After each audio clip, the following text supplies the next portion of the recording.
Good morning, everyone, and welcome to the Pinnacle Financial Partners second quarter 2025 earnings conference call. Hosting the call today from Pinnacle Financial Partners is Mr. Terry Turner, Chief Executive Officer, and Mr. Harold Carpenter, Chief Financial Officer. Please note Pinnacle's earnings release and this morning's presentation are available on the Investor Relations page of their website at www.pnfp.com. Today's call is being recorded and will be available for replay on Pinnacle Financial's website for the next 90 days. At this time, all participants have been placed on a listen-only mode. The floor will be open for your questions following the presentation. If you'd like to ask a question at that time, please press star 1 on your touch-tone phone. Analysts will be given preference during the Q&A. We do ask that you please pick up your handset to allow optimal sound quality. During this presentation, we may make comments which may constitute forward-looking statements. All forward-looking statements are subject to risks, uncertainties, and other facts that may cause the actual results, performance, or achievements of Pinnacle Financial to differ materially from any results expressed or implied by such forward-looking statements. Many of such factors are beyond Pinnacle Financial's ability to control or predict, and listeners are cautioned not to put undue reliance on such forward-looking statements. A more detailed description of these and other risks is contained in Pinnacle Financial's annual report on Form 10-K for the year ended December 31st, 2024, and its subsequently filed quarterly reports. Pinnacle Financial disclaims any obligation to update or revise any forward-looking statements contained in this presentation, whether as a result of new information, future events, or otherwise. In addition, these remarks may include certain non-GAAP financial measures as defined by SEC Regulation G. A presentation of the most directly comparable GAAP financial measures and a reconciliation of the non-GAAP measures to the comparable GAAP measures will be available on Pinnacle Financial's website at www.pnfp.com. With that, I'm now going to turn the presentation over to Mr. Terry Turner, Pinnacle's President and CEO. Thank you, Matt. Everyone who's been on one of these calls with us over the last decade or more knows that we begin every one of them with our shareholder value dashboard.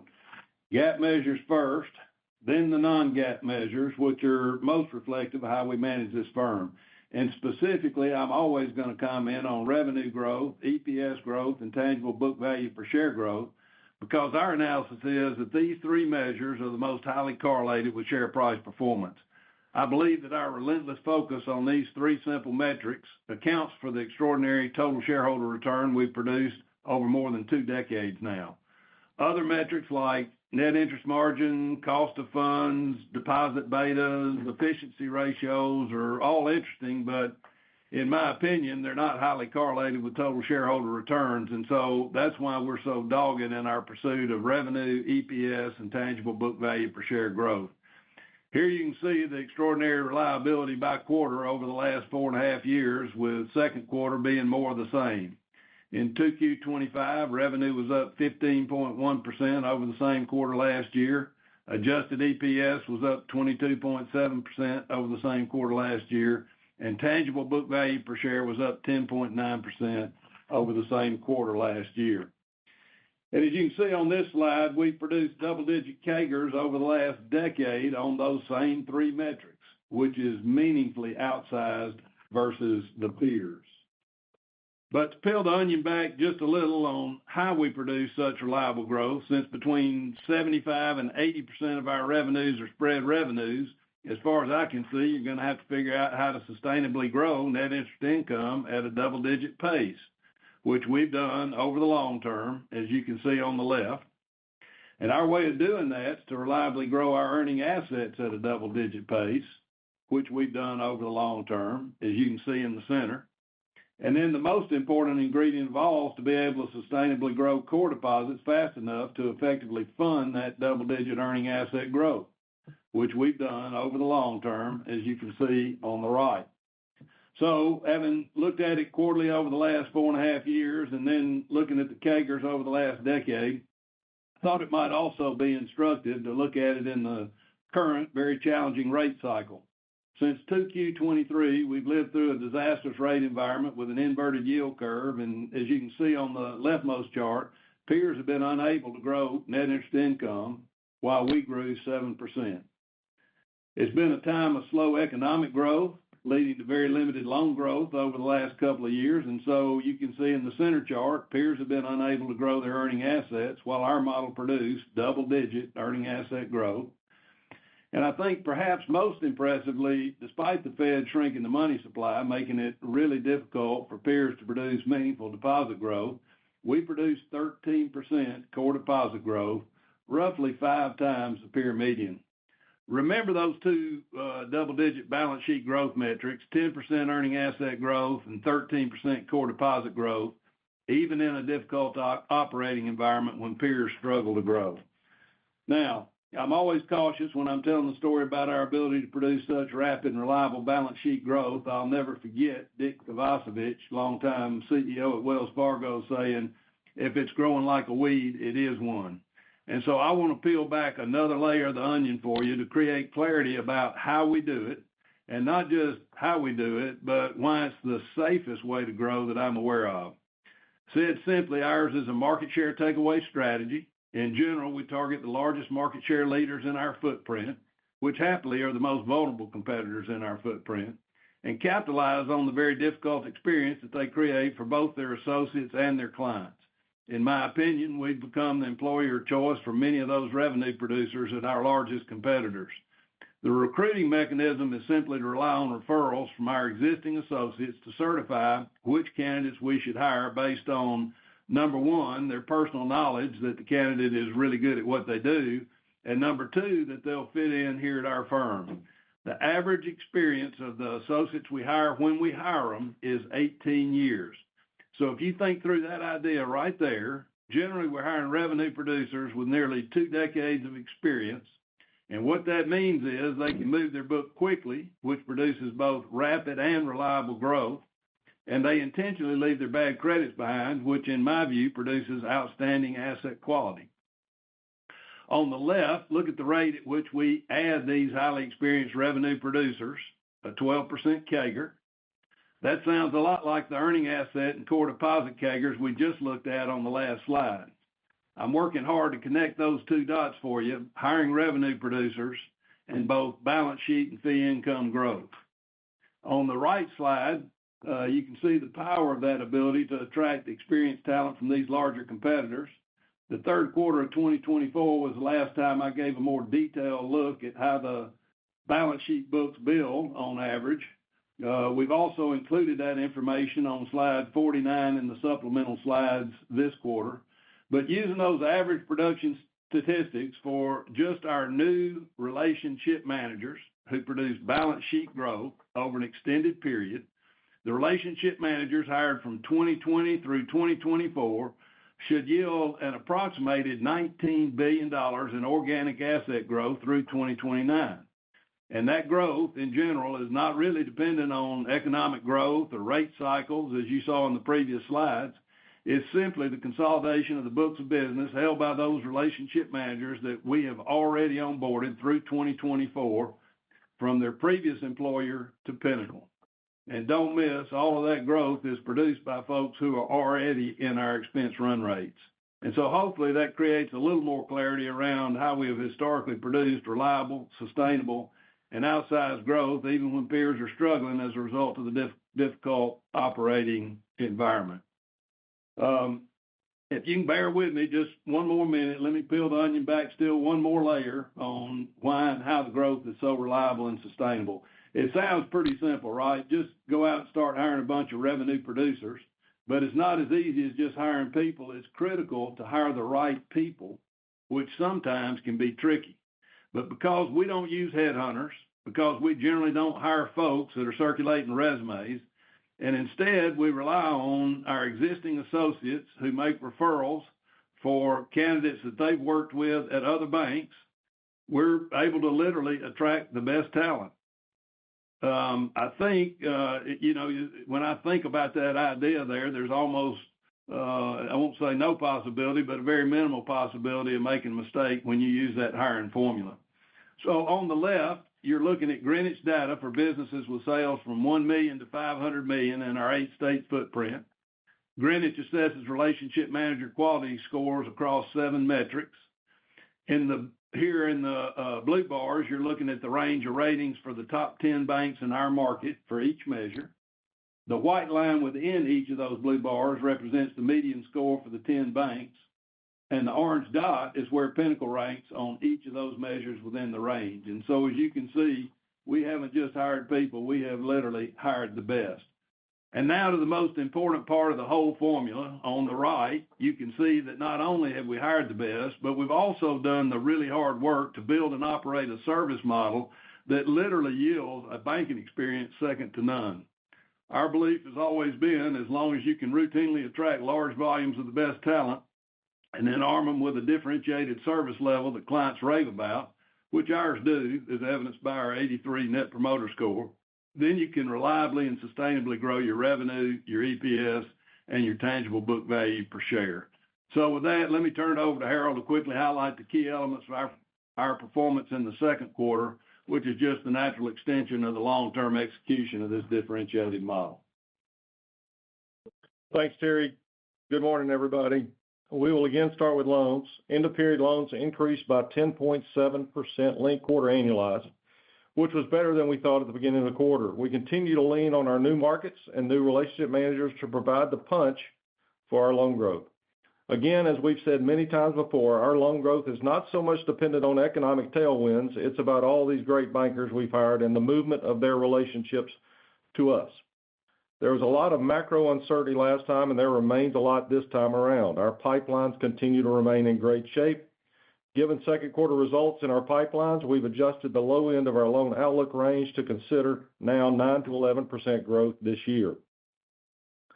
The yield curve continues to bounce around and continues to do so as we begin the third quarter. But in the end, we're pleased with how our loan rates performed during the second quarter. Our fixed rate loan repricing came in at 6.39% for the quarter, just shy of our targeted 6.5 to 7% range. Although the lift from fixed rate repricing is not as opportunistic as it once was, we still anticipate continued lift in fixed rate loan rates throughout this year. Absent a surprise rate decrease by the Fed, our loan yield estimate for the third quarter is that rates are flat to perhaps slightly up from here. Deposit growth came in at a 4.7% linked quarter annualized growth rate. This was less than we'd anticipated at the start of the quarter, but given the strength of our first quarter growth, and as we mentioned last time, the impact of second quarter tax payments, we are pleased with the result. We typically experience more deposit growth in the second half of the year than the first half, and with our new markets and new relationship managers, this should provide for another strong year of deposit growth for us. As a result, we're maintaining our estimated growth rate for total deposits at 7 to 10% for 2025. We're also very pleased with how deposit pricing has performed thus far and how both our deposit and loan betas have performed through the current rate cycle. For both loan and deposit pricing, we don't see a lot of change as we head into the third quarter. We anticipated a flat to slightly up NIM for the second quarter, so we're pleased that our NIM finished up 2 basis points at 3.23%. Our outlook for the third quarter of 2025 is the same, that our NIM will remain flattish with some upward bias. As to net interest income, we anticipated a nice bounce in the second quarter, so we're pleased with better than 16% linked quarter annualized growth. As to 2025, we have adjusted the lower end and thus tightened our estimated growth range for net interest income to now believing our net interest income growth outlook will approximate a range of 12 to 13%. Any surprise rate cuts and the slope of the yield curve will have influence on how all this plays out for the remainder of the year, but we remain optimistic. As to rate cuts, we've modeled out many scenarios and again feel we're in pretty good shape to manage through most rate forecasts that are talked about in the markets today. We continue to delay rate cuts, now forecasting only 1 rate cut in October. We do believe more rate cuts are helpful than no cuts, but given the timing, we don't believe whatever happens will have a substantial impact on our 2025 results either way. As to credit, our net charge-offs increased to 20 basis points in the second quarter from 16 basis points in the first quarter, with almost $7 million of the second quarter charge-offs arising from relationships where we had set aside reserves in prior quarter. For 2025, the current view of our charge-off outlook is that net charge-offs for 2025 should come in around 18 to 20 basis points, with the only change from our prior estimate being up 2 basis points on the lower end of the range and no change to the high end of the estimated range. With the charge-offs of previously reserved for loans, our reserve did decrease 2 basis points this quarter. We still believe our reserves will remain at or near these levels for the remainder of 2025 if economic conditions don't materially deteriorate from here. We modified our estimated 2025 outlook for our provision to average loans to 24 to 25 basis points as we kept the low end of the range consistent but lowered the upper end of the range. This is considering use of a 70% baseline economic forecast and a 30% more pessimistic forecast going forward. Merely as a reference point, if we were to use 100% pessimistic, we've estimated that we would have needed about $35 million in increased reserves. As to BHG, consistent with the last quarter, all of the usual slides are in the supplementals for your reference. BHG had a strong second quarter, providing fee revenues to us of over $26 million. Production was again strong in the second quarter, and loans sold in their community bank network were at the largest spread since 2022. Credit was consistent with the prior quarter, and vintage loss curves also seemed to mark continued improvement in the quality of the book. We and BHG are both comfortable in raising our earnings estimate for 2025 from 20% growth to now approximately 40% growth over the result reported in 2024. Several factors are contributing to this decision: lower operating costs this year, better credit performance than anticipated, and stronger production lead flow, all of which point to what should be a much stronger year for Bankers Healthcare. Lastly, as to our guide for 2025, I've already mentioned much of the information on the slide previously. Again, the investments we've made in our new markets and our hiring success are the building blocks we will lean into in order to position us for top quartile results amongst our peers. As to our outlook for fees and expenses, we continue to be pleased in our fee line. Banking fees and wealth management are performing well. Along with strength in core banking fees and BHG's estimated growth this year, we are comfortable increasing our guidance from 8 to 10% growth to now 12 to 15% growth in fees this year. As to expenses, our prior outlook reflected a target award for our associates, which now, given our more positive outlook, we are increasing to an anticipated 115% of target payout as of June 30. Obviously, our goal is to maximize our award and increase it to 125% max payout, but we can't do that unless we achieve the results required to warrant the maximum payout. And as always, we will decrease the incentive award if our earnings fail to support increased incentive costs. Through all of that, we are modifying our total expense outlook to now a range of $1.145 billion to $1.155 billion for estimated expenses for this year.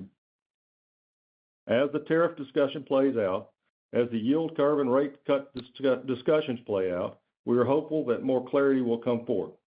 But as it sits today, we are more positive today and remain very optimistic about our prospects for this year and are confident that 2025 should be another strong year for Pinnacle. With that, I'll send it back to Matt for Q&A. Thank you, Mr. Turner. Everyone, the floor is now open for your questions. If you'd like to ask a question at this time, please press star 1 on your touch-tone phone. Analysts will be given preference during the Q&A. Again, we do ask that when you ask your question, please pick up your handset to provide optimal sound quality. Your first question is coming from Ben Gerlinger from Citi. Your line is live. Hey, good morning. Hey, Ben. Good morning, Ben. I want to take a moment and look at slide number 9. That's the vintage of hires from 2020 to 2024. Just want to make sure I got that correctly, that kind of 5-year cohort, you're expecting them to have kind of peak out at roughly $19 billion. Yeah, I think that's a fair way to look at it, Ben. Just keep in mind, we're showing you the annual revenue producer hires. As you know, we have revenue producers that are not balance sheet growers. In other words, you've got brokers, you've got trusted administrators that grow fee income. And so what we're talking about here are relationship managers. If you go back to the slide on, I think it's slide 49 back in the supplemental deck, what you will see is the relationship manager. So you can see that as a function of the total revenue producers. And then there's also just sort of what the average growth is for our hiring practice of relationship managers in terms of the balance sheet, both loans and deposits. And so that's just the build out of the number of relationships hired and their ability to grow that book to round numbers, a $65 million book on both sides of the balance sheet. Right. No, I totally get that. Where I was going with it was I'm just kind of thinking that 5-year cohort, you essentially hired what would be the kind of 70th largest bank in the United States with no dilution or no M&A. So when I think about just the magnitude of your hiring and the flywheel, if the rules changed, and let's just say you took away every bright line, whether it be 100 or whatever, do you have any appetite to do M&A, or is it simply just the Pinnacle brand and workhorse of the onboarding staff within HR can sustain a pretty healthy growth? You really have no appetite at all. Yeah, so I think, I think you're on the right track. Obviously, this organic growth model we love and believe it produces rapid and reliable growth. Again, I'm just giving you what this cohort produces. As you know, I've got other relationship managers that say in a difficult period of time may have net negative growth. You know, if you run a $300 million loan book as an example in a difficult loan demand environment, you may not produce enough growth to cover your ammo. So you got all those things playing through, but you have the math right on just how these hires work and how they fold onto our balance sheet and trade through the revenue cycle and all those kinds of things. I think I would say this, Ben, I always get asked about M&A and so forth. As you know, in our company's history, I think we've done 6 transactions, maybe account for roughly $12 billion of the $55 billion that we have. So we view ourselves to primarily be an organic grower, and it is exactly because of what you just said. When you can hire this volume of people and have them produce this volume of growth, you know, it's difficult to say, okay, I'd like to go out and start acquiring banks and take on, you know, the integration risk and so forth that would be associated with that just for the sake of producing growth. We can produce outsized growth.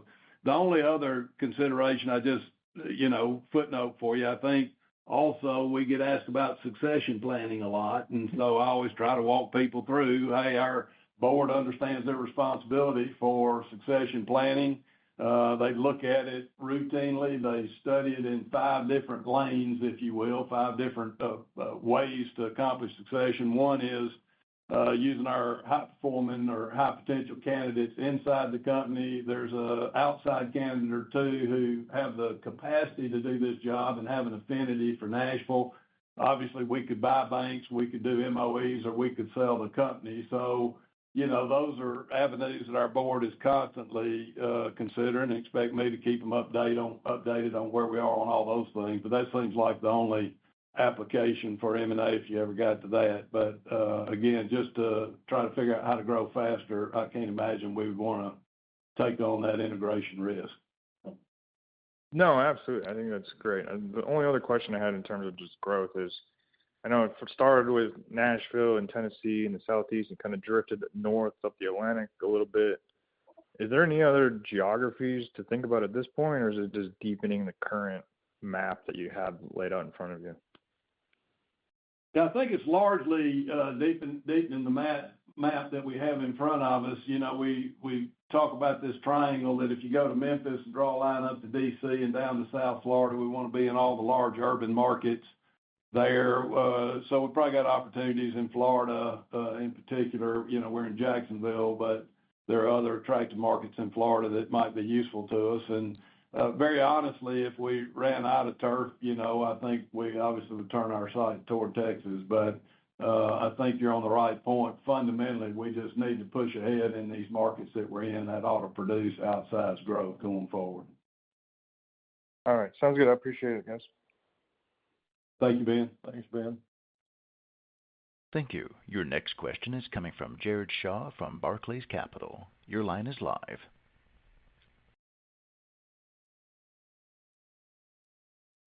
And once again, Jared, your line is live.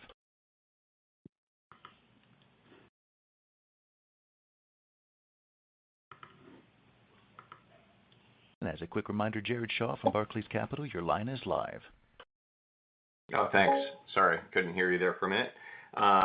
Morning, everybody. I guess just focusing, staying on growth, and if we look at slide 9, it's that's showing the growth potential from those new hires ramping up and bringing those businesses over. What are you hearing from your existing customers or existing RMs in terms of sort of the appetite for growth, whether that's through utilization increases or just sort of customer sentiment overall? Jared, this is Harold. That's a great question.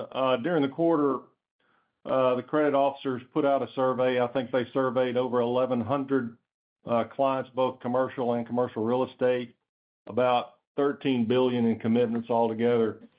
Primarily, that was about tariffs and other current macro items, but I think where the current customer base probably sits is in a cautious state. We're not really feeling like the current client base is willing to take a whole lot of additional risk right now. Perhaps over the next 2 or 3 quarters, as some of these issues play out, they'll be back to where we thought they'd be at the beginning of the year, and we'd be looking at some significant kind of opportunities to enhance our growth rates. But right now, I think, Terry, I believe, our client base is not worried, not concerned. Our credit's holding up really well, but at the same time, cautious. I think that's a great description. I think there's sort of an underlying optimism around the general direction for business owners. I mean, you just look at things like accelerated depreciation, and they got a lot of things that excite them, but they're going to keep the clutch in until they can get a little clearer on tariffs and so forth. Okay, thanks. And then you talked a little bit about the appetite for increasing CRE. How should we think about you legging into that from here, and where would you like to see that as a target of capital? Yeah, we've already started back into the commercial real estate business probably about 3 to 4 months ago, and we're starting to write new credits there. It'll just take a couple of quarters before we start seeing those balances turn back positive in any kind of substantial way. We're not increasing our appetite beyond what we're currently believing multifamily, industrial, solid projects are where we're headed. So we don't think there's any significant risk component that we're adding to our balance sheet. We want to try to stay at kind of our target levels on both construction and overall CRE, which is about 70% of capital for construction and 225 for the 300 level of commercial real estate. We're just slightly above the 225, but we think where the puck's going, we'll skate towards that puck, and I think we'll be below that 225 here shortly. Great. Thanks a lot. Thanks, Jerry. Thank you. Your next question is coming from Catherine Mealor from KBW. Your line is live. Thanks. Good morning. Hey, Catherine. I wanted to just turn to BHG for a minute. It was really nice to see the higher earnings coming from BHG. I guess my first question on just the bigger outlook for the second half of the year in BHG, is that primarily coming from just kind of better origination growth and better volumes, or is it also a part of that coming from credit? Just kind of curious what's really driving that. And then just within that, a secondary question was, I noticed that the equity in BHG and then your equity method on your balance sheet both declined this quarter, and was just curious what was driving that. Yeah, there was every so often the CEO at BHG, there will be a dividend payment that he'll need for whatever reason, and so there was a sizable dividend we received in the second quarter, so that's why the equity came down, or the investment came down. As to the second half of the year and whether or not it's production growth or whether it's credit, yeah, it's both. Obviously, it's both. But I think credit has really been the bigger surprise for the year, and we feel like that it looks like is pivoted, and hopefully it'll continue to pivot. They're going to continue to build reserves, I believe, for the remainder of the year, but at the same time, the loss content appears to be well in hand right now. Okay, great.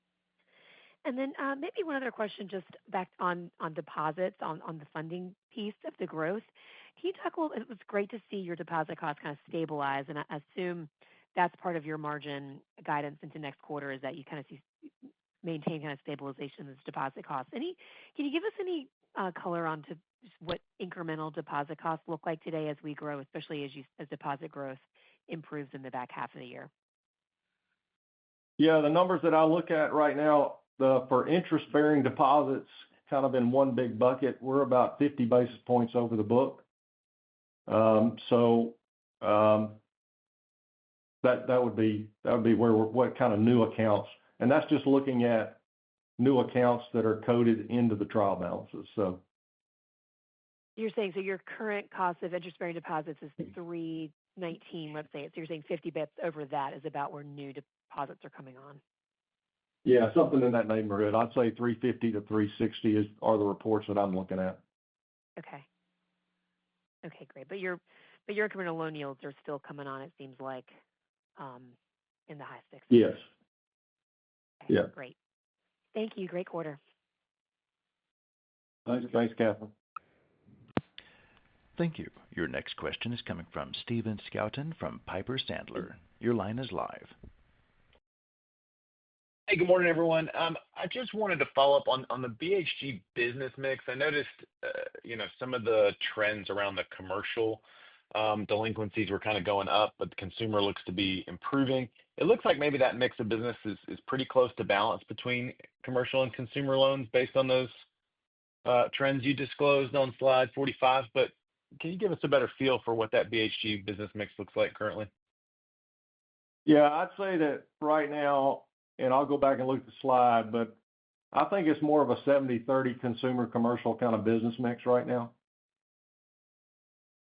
Okay. So the improvement in the consumer would be more impactful than the slight kind of worsening maybe in commercial, if I think about it broadly.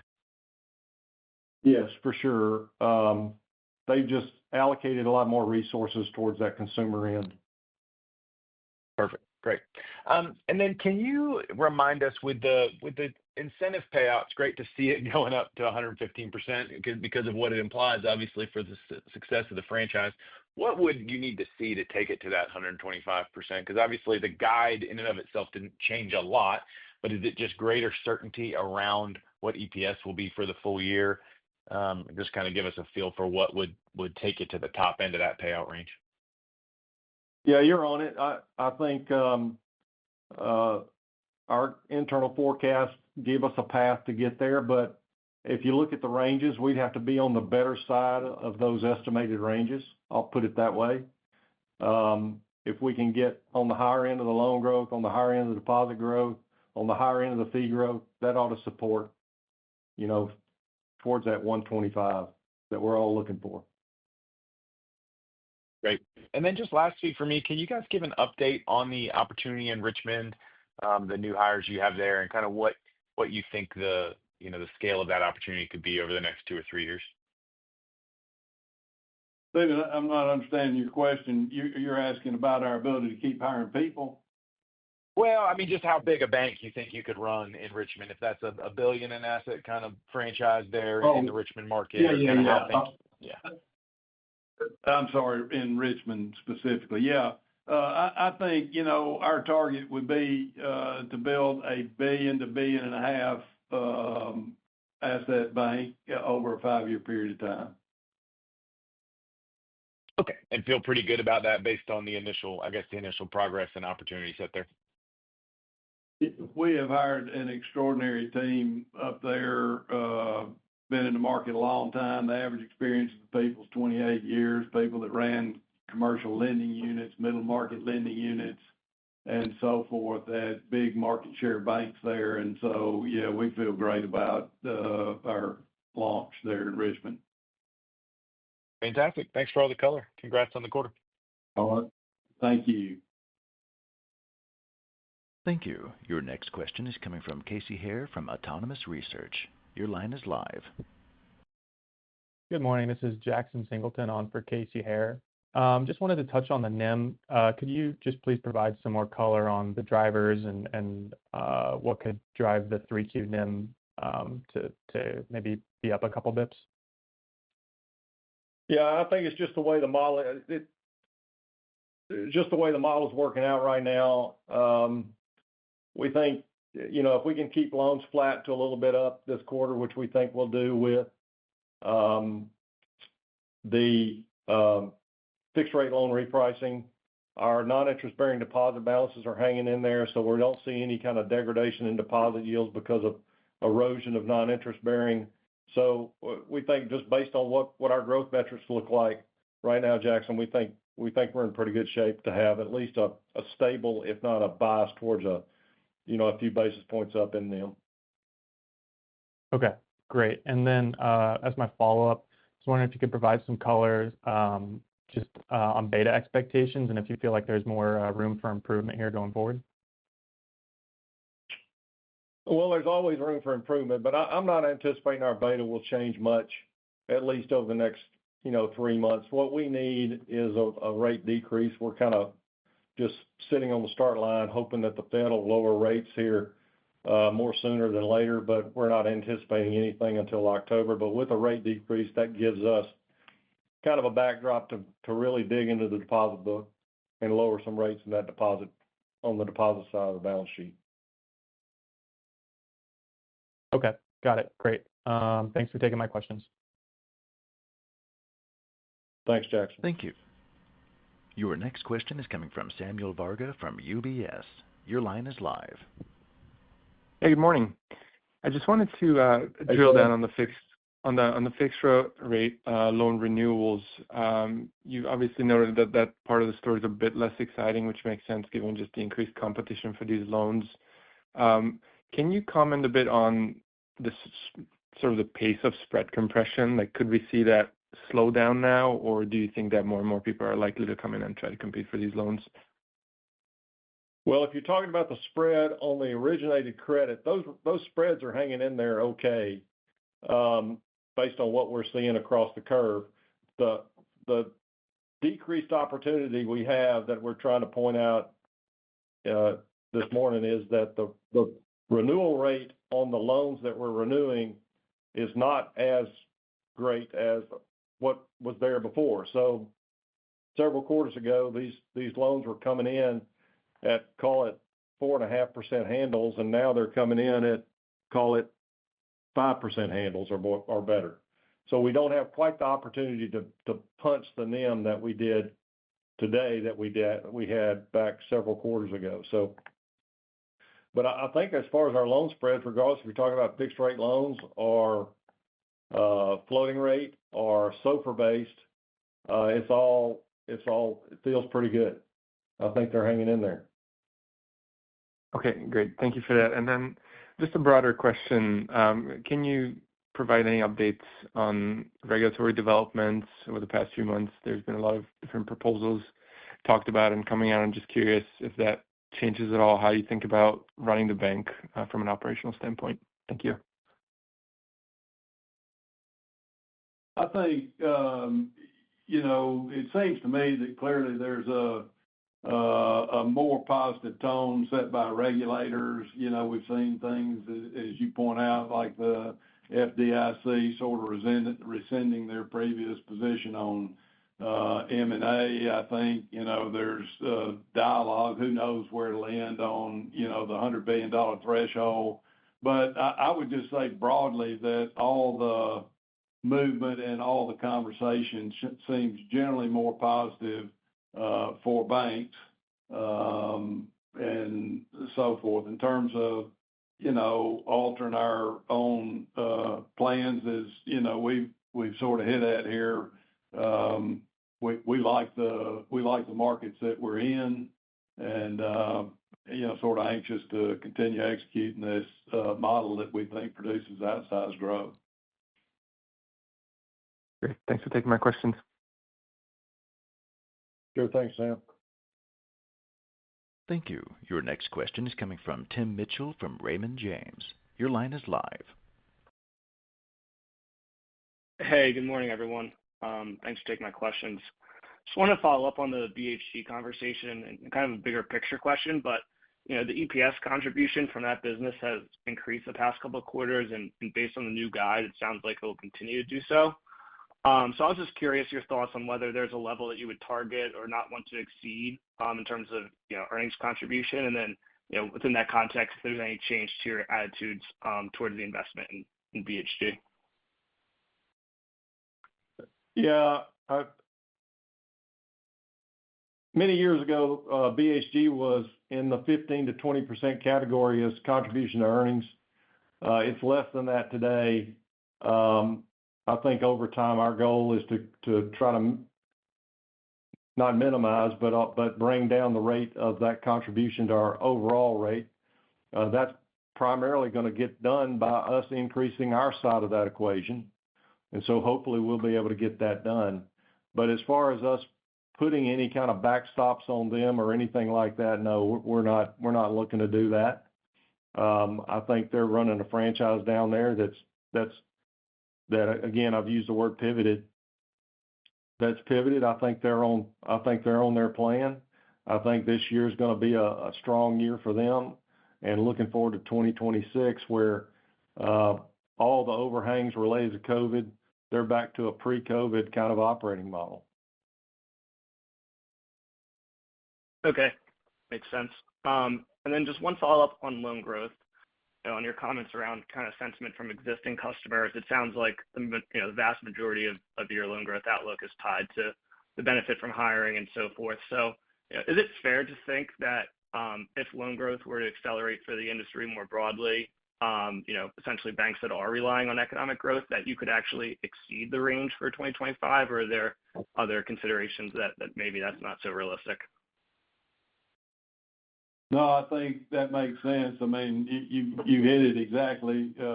Essentially, over the last handful of quarters, 100% of our loan growth has come from new hires. As I mentioned in response to the other question, biggest producers, when there's no loan demand, have a difficult time covering amortization in their portfolio, so that ends up being a drag. And so our relationship managers control those clients. Should there be loan demand, then I would view that to be on top of what our current projections call for. Okay, great. Thanks for taking my questions. All right. Thank you, Tim. Thank you. Your next question is coming from Timur Braziler from Wells Fargo. Your line is live. Hi, good morning. First question is back on deposits. I'm just wondering, with future rate cuts, do you think you'll be able to get the same type of beta on the way down with the future rate cuts, or does the competitive landscape and/or increased lending, does that maybe mitigate some of the potential benefit from reducing deposit costs with subsequent rate cuts? No, I think we'll be ready to reduce deposit costs. I'm sure that when you get to the line of scrimmage, there will be, a lot of blocking and tackling going on around those kind of issues. But our intent is to get that beta to at least maintain where we are currently and try to get as much out of a rate cut as we can, because I think that's going to be one of the key ways that we're going to see our margin expand in a much more meaningful way. Okay, and I think the last comment was around 50% of the deposit base was indexed, and you got close to 100% beta on that, so we should expect similar type of performance on the next cut. Yeah, we do.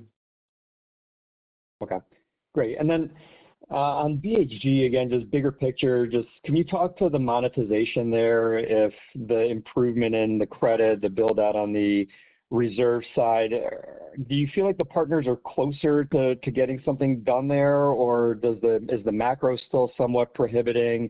And I'm just wondering, in general, Terry talked about succession planning.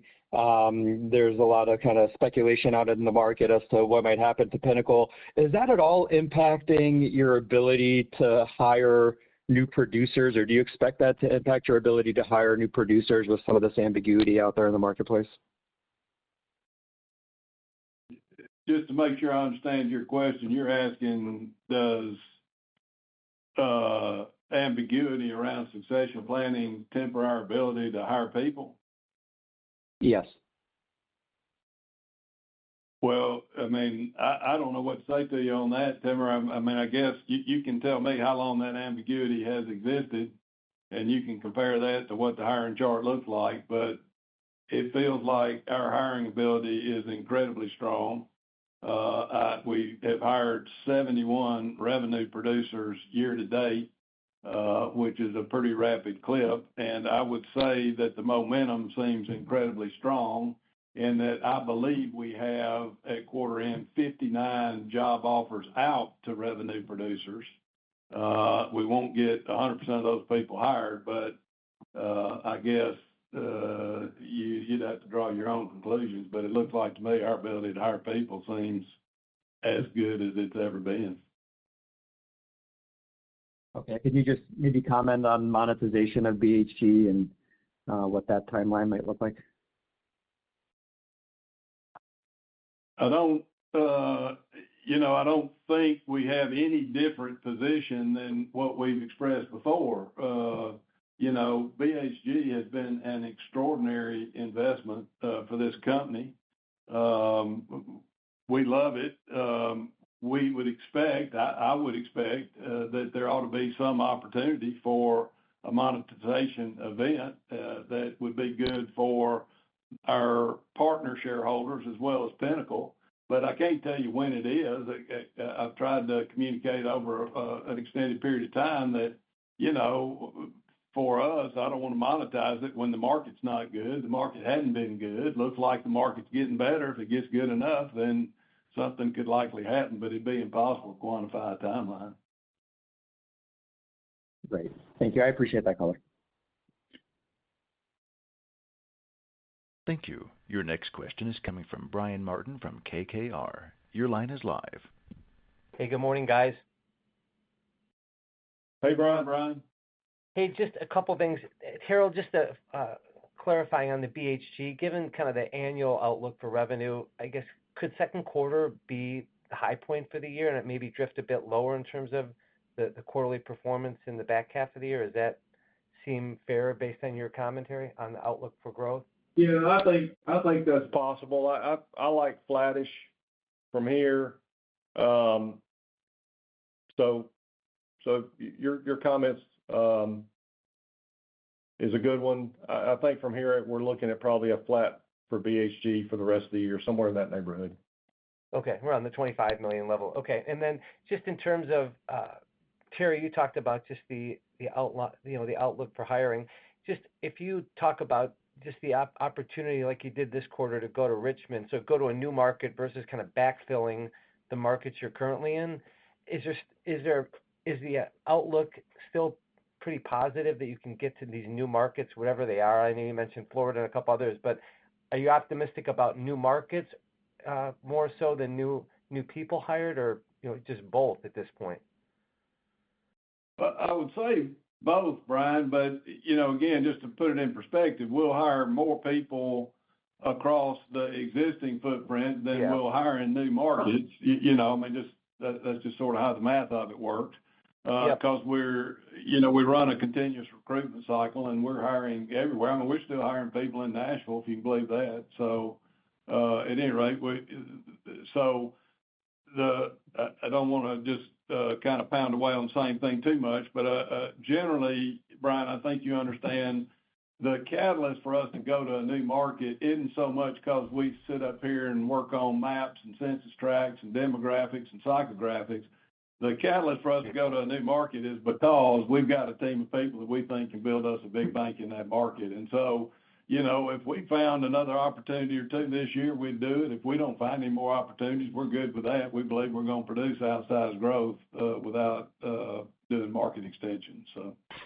Okay. Gotcha. Okay. And just the last one for me was just on the kind of the current, the new loan yield production in the quarter, and then Harold, just in terms of the margin, I think you talked about maybe getting that, to expand at a bit more rapid pace than the, kind of what we're seeing currently. Just what does it take to, really see the margin, climb north of that, let's say 330 level, or in the coming quarters? I guess what's the recipe for that, just as we think about where it trends to in 26? Yeah, I think the near-term recipe has to involve a rate decrease. I think that's going to give us the opportunity to reduce our deposit costs in an outsized way and make that happen. So yeah, we need that. Okay. If you're talking about a near term, yeah. As far as a near-term event.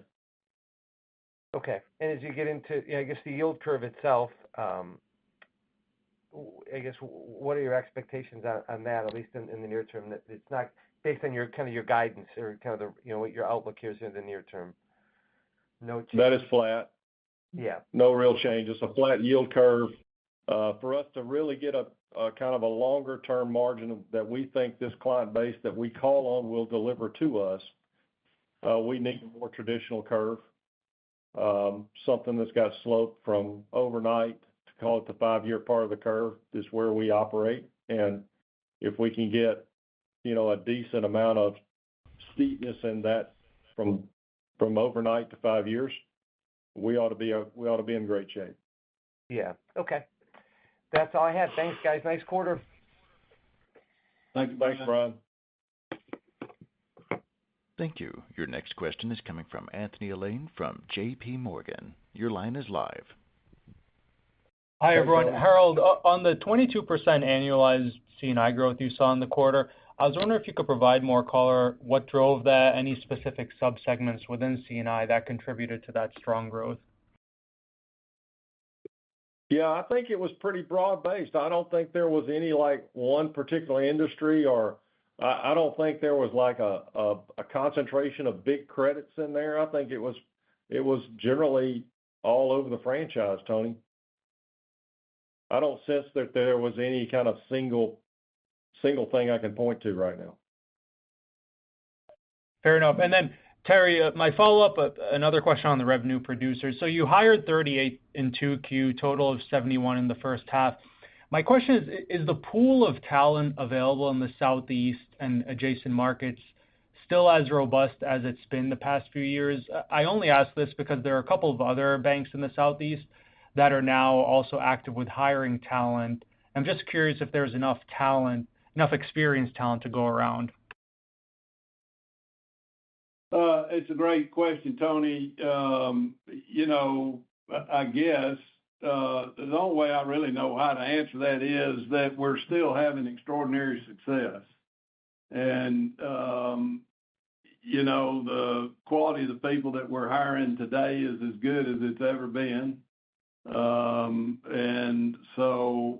you can see the volume, as I say, if we've hired 71, we got 59 job offers outstanding. We won't get all those hired, but we'll get a lot of them hired. It just feels like the pace of recruitment and hiring is not slowing down for sure. If anything, it's picking up. And so that's about the only way I know to answer that. There is no doubt there are other people that are trying to recruit and hire.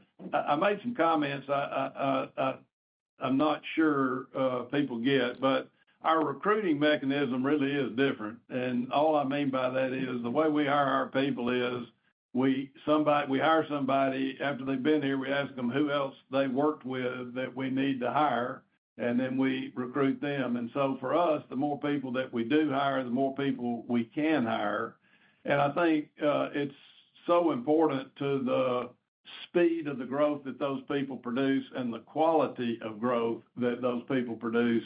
It is a differentiated recruitment model for some of these banks that are wandering in using headhunters to find their people and sort of blind recruitment, hiring out of resume pools, all that sort of stuff. It's a pretty different model that I think bears on the pace of our balance sheet growth and the quality of our balance sheet growth. And Tony, I'll just add to that a little bit.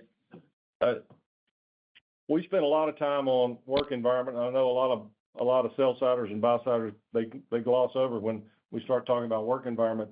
But you really do have to put effort in to making sure these relationship managers feel like they've got an opportunity to be successful. And I think we put together some pieces in there, and we won't go into them here, around comp plans and other things of how we monitor their KPIs and all that sort of stuff that makes life for them a lot better than it would be at a traditional large cap regional bank, even the experience they have with how we do our credit culture. So I think there's a lot to it, and why we've been what we believe is more successful on the hiring side than perhaps others that may be embarking on, call it a more significant organic growth strategy. Tony, I don't want to spend too much time on it, but you're asking about something that's really important to me in terms of how we do business. I just refer you back to slide 10, which is the Greenwich ratings across an 8-state southeastern footprint. And, if you think about a lot of these people coming in and hiring, they're trying to hire against us, where we have the number one rating for being easy to do business with. We have the number one rating for being a bank that you can trust. We have a number one rating for value and long-term relationships. You can work on down through there. The number one rating for treasury management capabilities, the number one rating for the service level of our treasury management, the number one digital experience. So I don't mean to beat it up too much, but I'm just saying I like recruiting with that as a backdrop. My guess is we're going to continue to be able to hire the best bankers in the market. That's great. Appreciate the caller. Thank you. Thank you, Tony. Thanks, Tony. Thank you. That completes our Q&A session. Everyone, this concludes today's event. You may disconnect at this time and have a wonderful day. Thank you for your participation. Goodbye.